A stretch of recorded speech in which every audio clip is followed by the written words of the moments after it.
السلام عليكم ورحمة الله وبركاته. اللهم صل وسلم وبارك عليك يا حبيبي يا رسول الله. نبدأ فيديو جديد من قناة يوميات بسكوت عزو.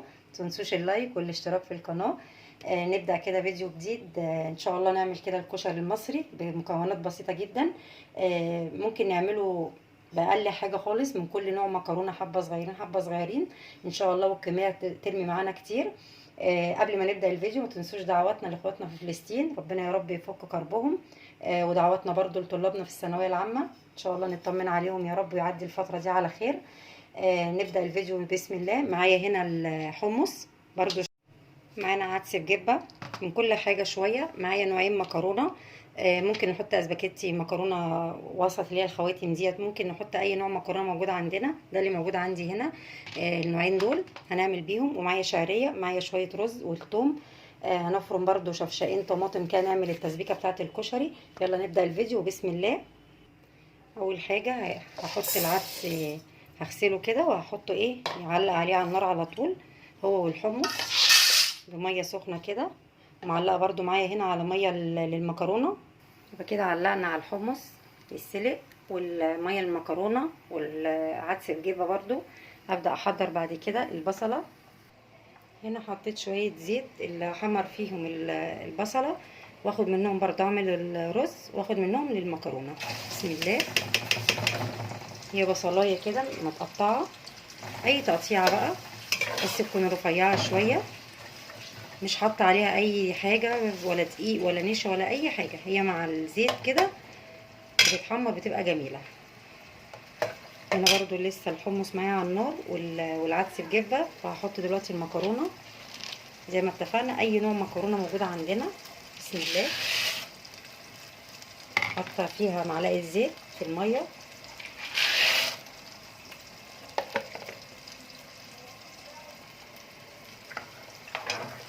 تغلي بس غلوتين معانا ونصفيها على طول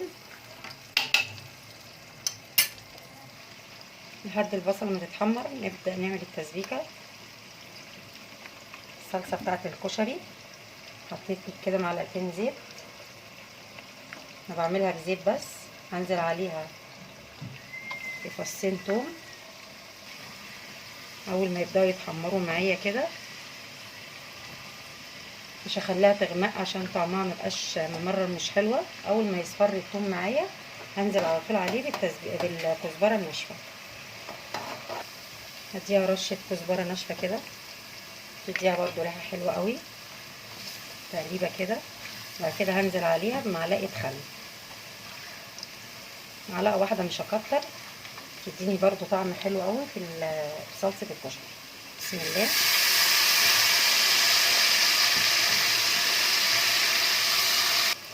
ننزل عليها كده بشطشط طماطم. بسم الله. طبعا احنا بنحب التسبيكه كتير بتاعه الكشري، هنكتر منها شويه، ولو اتبقت بعد كده ممكن نشيلها في الفريزر عادي، نحتاجها مره تانية في اي اكله. هفرم لها كمان نص شفشه كده، اسيبها تتسبك كده على نار هاديه. احط لها التوابل بتاعتها، عباره عن ملح وكمون وفلفل. ممكن نحط لها معلقتين بابريكا كده مدخنه، برضو هتخلي لي التسبيكه بتبقى طعمها جميل قوي. بسم الله. معلقتين صغيرين كده ملح، بابريكا، فلفل اسود، كل حاجه كده نص معلقه صغيره، والكمون. يبقى كده انا مش هحتاج لها اي توابل تاني خالص. فلفل وكمون وملح وبابريكا مدخنه، اللي حابب يزود اي حاجه براحته، بس هي كده التسبيكه بتبقى حلوه جدا معايا. هسيبها بقى على نار هاديه كده تتسبك، هتبقى جميله جدا. ممكن نحط لها في الاخر بس معلقه هريسه، وحابب يزود شطه براحته، بس انا مش هحط شطه، انا هحط هريسه تكون مش حراقه معايا. كده انا صفيت المكرونه، هحط عليها رشه فلفل اسود ورشه ملح صغيره خالص، وزيت من اللي انا بحمر فيه البصله، تبقى ريحتها جميله جدا وطعمها حلو. انا بستخدم الكشري كله من الزيت اللي انا بعمل منه البصله. معلقتين كده بس رشه عليها. هقلبها بس كده على نار هاديه خالص، شمعه الشمع بس كده ايه بالفلفل والملح والمعلقتين زيت، واطفي عليها على طول. يبقى كده المكرونه خلصت معانا. هي بعد ما تتسلق بحط لها التوابل بتاعتها، الملح والفلفل، واشمعها كده ايه بمعلقتين زيت واطفي عليها على طول. وهنا كده لسه البصله برده ايه تتحمر معايا.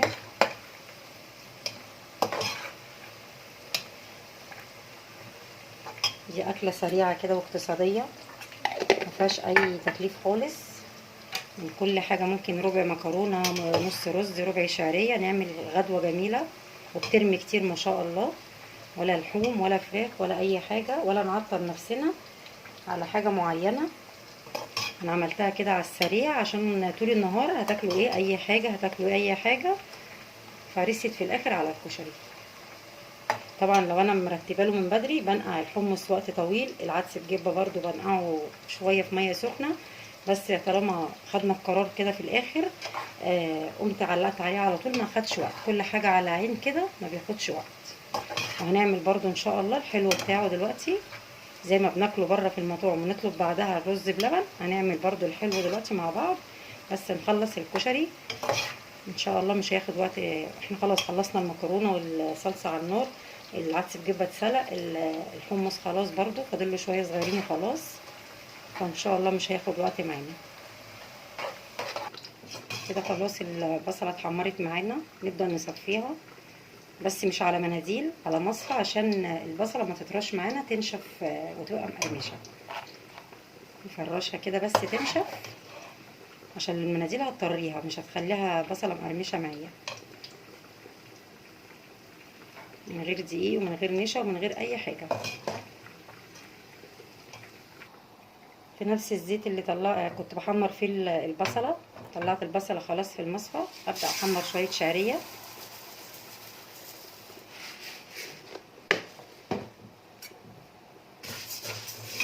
نقلبها كده شويه في الزيت لحد ما نغسل الرز، ما نغمقهاش تبقى ذهبي معانا. كده خلاص الشعريه اتحمرت معانا، بقت لونها ذهبي كده، ما نغمقهاش اكتر من كده. ننزل بالرز على طول. بسم الله. نديهم تقليبه وبعد كده انزل عليهم بالعدس بجبه.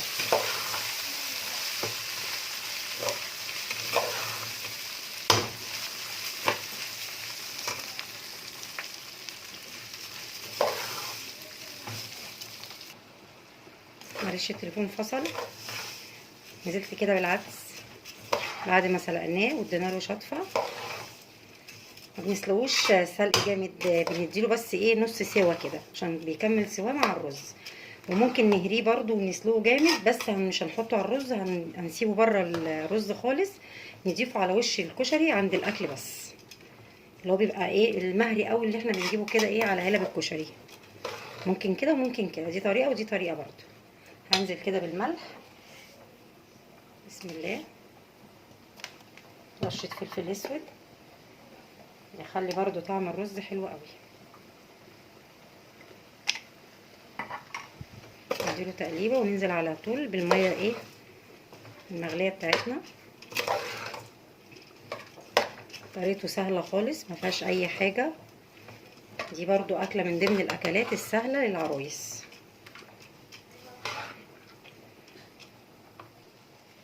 بسم الله.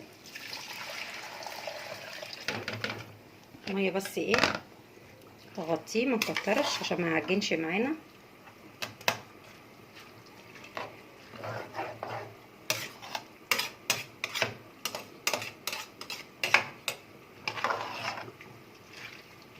هزوده كمان شويه كده. الميه غطيته خلاص. اول ما يبدا يتشرب معايا اوطي النار على شمعة خالص.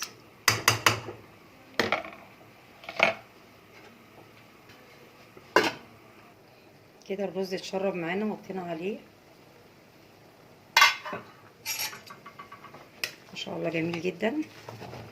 نقلبه كده تقليبه، نغطي عليه تاني.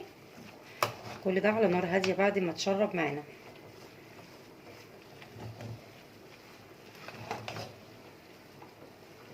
ريحته حلوه جدا. ما حطينالوش اي توابل غير ملح وفلفل اسود بس.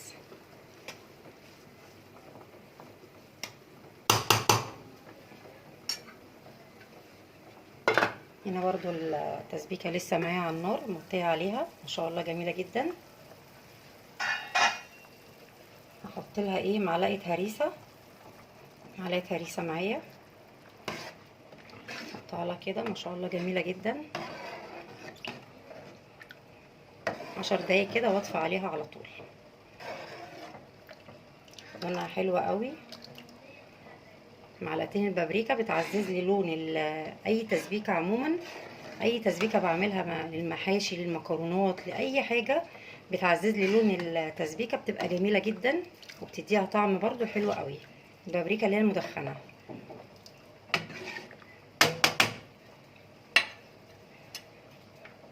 نعمل الدقه بقى. ليمون بس هو اخضر شويه ما فيهوش ميه كتير. فصين توم، نص معلقه صغيره كده كمون،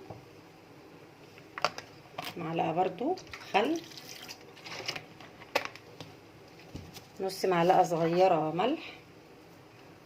فكده حطينا ليمون وكمون وتوم، خل وملح. نحط برضو معلقه صغيره كده من الهريسه ونزودها شويه ميه بس كده. دي الدقه بتاعتنا. كمون وليمون وتوم وخل وملح ومعلقه صغيره هريسه. اللي حابب يزود شطه براحته، انا مش هحط شطه خالص. كده زودتها كوبايه ميه. نقلبها.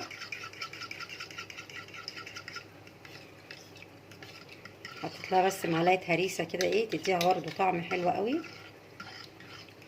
اي هريسه موجوده عندنا اللي هي الخضراء او الحمراء جميله جدا. نركنها جنب البصل لحد ما نغرف معانا الاكل. انا كده خلصت خلاص الكشري، هبدا اغرفه دلوقتي على طول. كده خلصنا المكرونه، خلصنا الصلصه والرز والبصله مقرمشه وجميله جدا من غير اي حاجه عليها. الدقه حطيت فيها شويه الحمص، قسمت هنا شويه وحطيت شويه في الدقه. عملت برضو هنا طبقين سلطه كده صغيرين. نبدا بقى نغرف.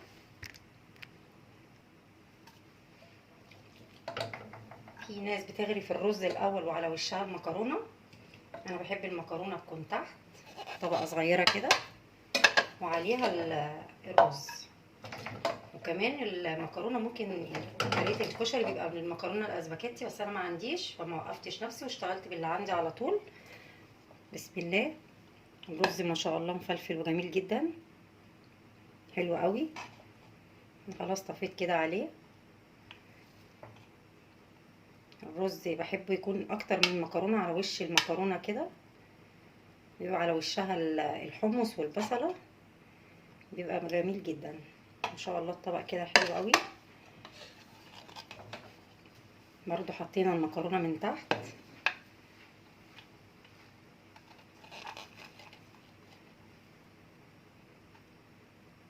اكله سريعه جدا جدا مش مكلفه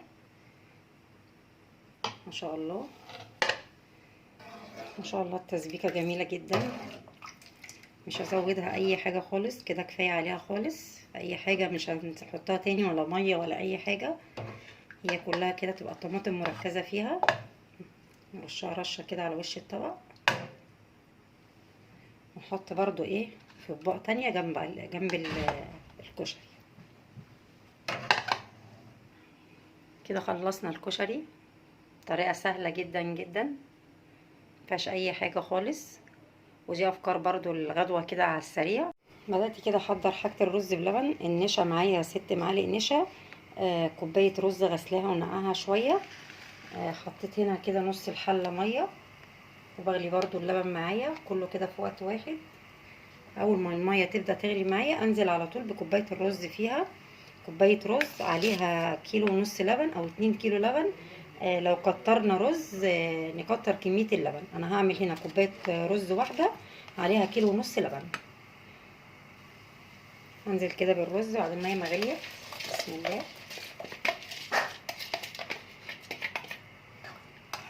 سيبها بس ايه تستوي قوي والرز يتهري معايا. بعد كده نضيف عليها بقية المكونات بتاعتنا. كده بعد الرز ما استوى معايا 3/4 سوا، تقاصر كده وفنش كده في الميه، انزل عليه بكميه السكر اللي انا محتاجاها. طبعا السكر حسب الرغبه، بيبقى طعمه حلو قوي قوي وانا بحط له السكر وهو الرز بيتسلق كده ما شاء الله. اسيبه بس لحد ايه ما يتهري معايا قوي، وبعد كده انزل عليه باللبن كله. ممكن لو عندنا كميه لبن كبيره شويه نسلق الرز في اللبن، بس انا ما عنديش لبن كتير فهسلقه في الميه لحد ما يستوي شويه، وبعد كده انزل عليه باللبن برضو يكمل السوا معاه في اللبن بتاعه. كده زودت اللبن 1.5 كيلو على كوبايه رز. اللي حابب يكتر طبعا براحته، بس ده المقدار كويس جدا جدا. سيبنا الرز لحد ما يستوي او يتهري معايا قوي، وحطيت عليه شويه سكر وهو بيستوي. في اثناء الميه ما بتغلي معايا كده انزل بالرز، وبعد كده ازود عليه السكر، وبعد كده ازود عليه اللبن بتاعي. كده اول ما اللبن يبدا يغلي معايا كده ما شاء الله جميل جدا، احط له معلقتين كريم شانتيه بيخليه كريمي كده معايا، بيبقى حلو قوي. معلقتين كده كفايه. ندوبهم كده في اللبن، مش هيكلكع ولا اي حاجه.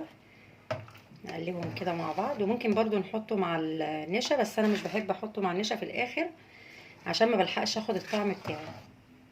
هو كده هيدوب ويبقى كويس جدا. ونحط برضو ايه عندي معلقتين قشطه بتاعت اللبن اللي بحوشها في الفريزر، هنحطها برضو ايه تبقى حلوه في الرز بلبن برضو. اي اضافات بنضيفها على الرز بلبن بيديله طعم ونكهه جميله جدا، والقوام بتاعه بيبقى حلو قوي كريمي، بيبقى جميل جدا. هدوب كده الكريم.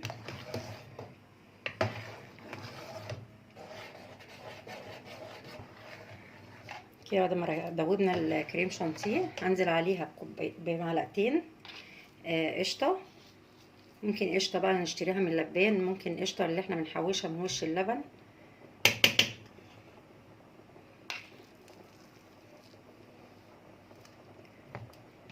بس كفايه كده معلقتين كويسين جدا. نقلبهم برضو.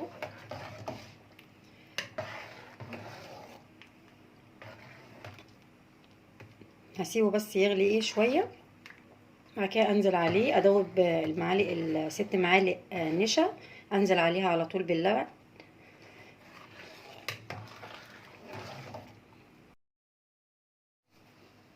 كده ما شاء الله بقى جميل معايا. انزل على طول من نشا، مدوبه هنا 6 معالق نشا بشويه ميه ما تكونش سخنه، وممكن لبن برضو، بس اهم حاجه ما يكونش سخن معانا عشان ما يكتلش. نقلب كده الرز وننزل على طول بالنشا. بسم الله. مع رشه فانيليا، ونطفي النار على طول ونبدا نغرف الرز بلبن. ما شاء الله جميل جدا معايا. نحط له كده رشه فلفل اسفل فانيليا. دماغنا في الطبيخ على طول. اديله تقليبه وابدا اغرفه في طواجن وفي اطباق، عشان احط كام طاجن كده في الفرن يتحمروا وشهم بيحمر كده بمعلقه قشطه، بتبقى جميله جدا جدا. كده ما شاء الله كده الرز خلص. نبدا نغرف دلوقتي على طول. بسم الله. اول طاجن كده نغرفه. احنا بنحب يكون متحمر كده ايه تحت الشوايه في الفرن، بيبقى طعمه حلو قوي.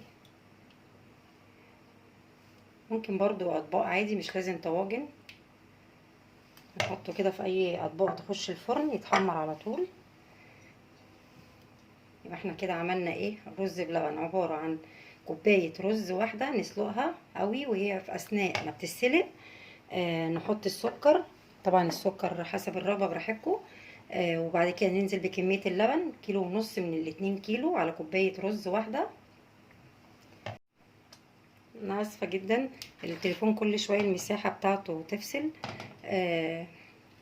نرجع نغرف بقية الرز. انا حطيت قلت لكم زي كوباية رز عليها 1.5 كيلو لبن. السكر طبعا حسب الرغبة. دوبت 6 معالق من نشا حطيتهم عليها. ممكن كده حطيت على كل طاجن معلقة كده قشطة، هحطه تحت الشواية على طول. اول ما وشه يتحمر معايا نطلعه. وبكده اكون خلصت معاكم الفيديو. الرز بلبن في الفرن، الرز بلبن السادة العادي، وشه مكرمش كده اللي احنا بنحبه، جميل جدا وكريمي خالص. الكريم شانتيه والقشطة مع اللبن جميلة قوي قوي. اتمنى تجربوه كده ويعجبكم ان شاء الله. والطريقة برضو سهلة. الكشري المصري حاجة كده على قد الايد، وافكار برضو اقتصادية للغدا. اتمنى يكون الفيديو عجبكم وتجربوه. متنسوش اللايك والاشتراك في القناة، ودعوة حلوة لكم بالمثل. واشوفكم فيديو جديد، والسلام عليكم ورحمة الله وبركاته.